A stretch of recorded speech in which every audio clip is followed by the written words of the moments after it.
hope you all are happy and healthy at your home. I believe you all are having great time at your home.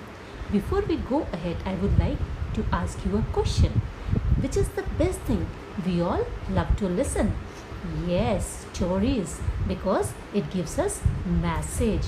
Yes, so today we are going to learn more about a poem, The Storyteller. This is the best thing we all love to listen.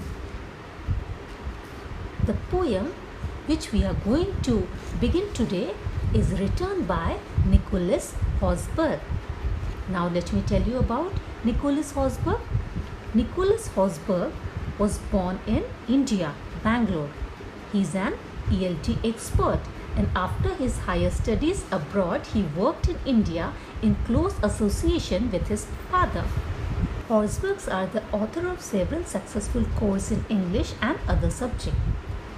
And Hossburghs are the author of our textbook New Modern Oxford English book.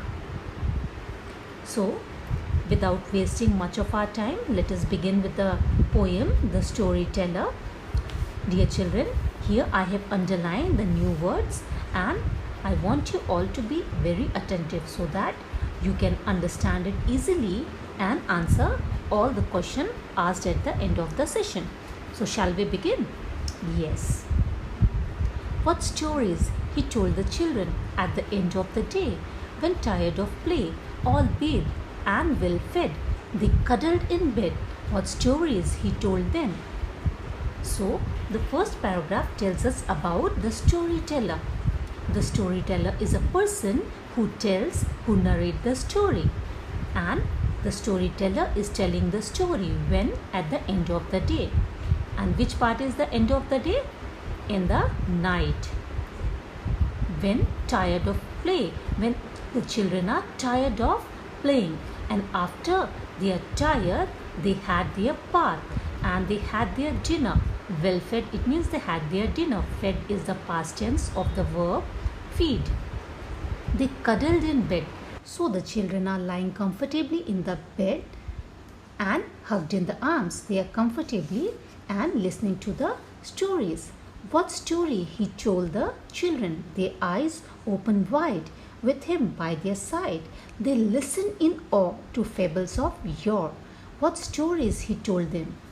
So here in this paragraph, which story they all are listening, and how are they listening? With their eyes open wide. This shows that how interesting they are. They are so fond of listening the stories, and the person who is telling the story is sitting by their side next to them, and they listen in awe.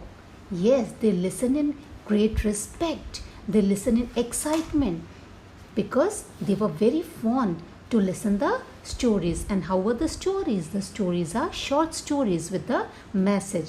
Fables are the short stories with a message. And your it means the stories of a long time past. The very old story the storyteller is narrating the children. Now comes the third paragraph.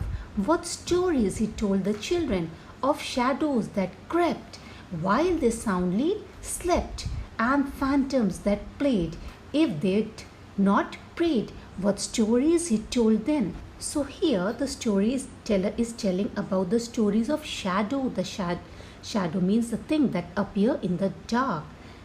Crept is the past tense of creep. Creep means moving slowly. So the thing that is appeared in the dark time, and it is moving slowly. And when does the shadow comes? When the children are soundly slept. Soundly slept, it means when the children are in deep sleep. So in that time the shadows start coming out, and phantoms that played. Phantoms here means the ghost, the supernatural things. They would often come out when, if first they had not prayed. If the children had not prayed before they are asleep, then generally the phantom come out.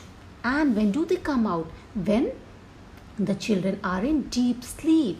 So such stories, the exciting stories, the narrator the storyteller is telling the children, and children also, though they are little bit frightened, they are scared, but still they are listening because they all love to listen the stories.